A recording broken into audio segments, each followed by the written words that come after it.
rivals Telus and BCE are talking about joining forces. They're already the country's two biggest telecom companies, but together they'd become a $50 billion giant, dwarfing the competition. It would keep a strong Canadian stake in the industry, but it could also raise concerns about market dominance. For more, Tom Vassos joins me from Toronto. He is a business professor at the University of Toronto's Rotman School of Management. Tom, thanks for joining us. Let's try to separate truth from rumor here. What are you hearing? Well, first of all, it's not a rumor. They are in discussions, and there's talk about how they could potentially form a merger to create a large $50 billion plus Canadian telecommunications giant. Large is right, $50 billion. Okay, so if I'm at home, the first thing that comes to mind is if these two companies merge and stop competing, what's it going to mean for prices? Because haven't we all benefited from more competition in this sector?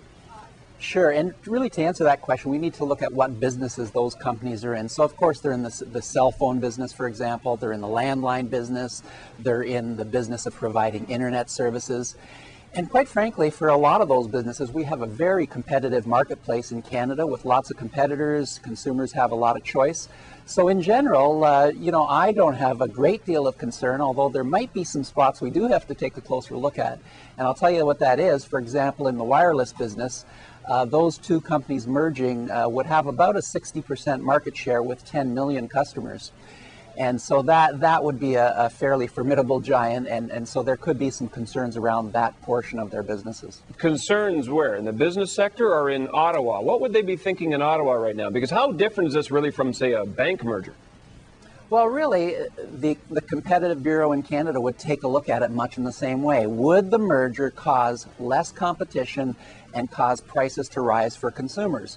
So that's the key thing that has to be looked at. So in this case, the competitive agencies could be looking at this merger and saying, you know what, we're going to allow this merger, but because we think that portion of your business would not be competitive, in fact, they could force the sale of that portion of their business so that it is not anti-competitive. All right, so let's look at this, because of course these are the big players. They're certainly the big hitters, particularly if one in the west, one in the east. If they came together, that would be quite a force. But there are other players out there, other competitors who do have an effect on prices.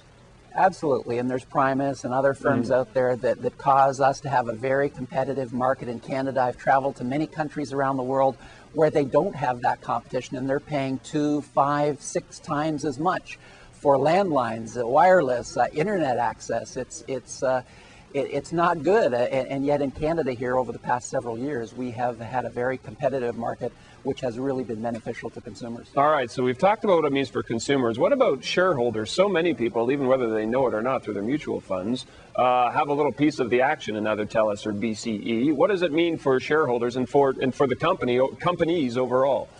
Absolutely. So I think that's good news. I mean, anytime you have competing bids for a company, that potentially causes the share price to rise.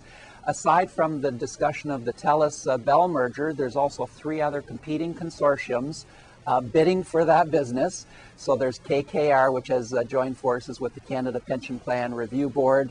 There's Kerberos, another equity firm that has teamed up with the Hospitals of Ontario Pension Plan, and a third one which has the Ontario Teachers Pension Plan involved. So really there's a lot of competition to see who can win out, and I think shareholders will be the winner on that side of things. When companies of this size merge, one of the reasons they do it is to save money, frankly. They look at duplication, and that usually costs jobs. That's just the way it goes. There's another sort of vague side to this, different corporate cultures. I think it can be argued, at least Telus employees would argue, that there's a different corporate culture inside Telus than there is inside BCE. How do you see that playing out if they come together?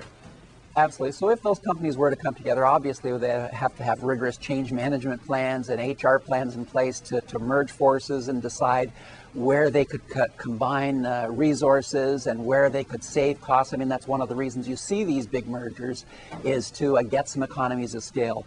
The other thing is these companies are also trying to position this as an all-Canadian solution. It avoids privatization of the firm. And with this solution, it would probably mean that there would be more Canadians with their hands in having investments in this combined firm. This one is going to be interesting to watch. Tom, thanks for walking through it with us. I appreciate it.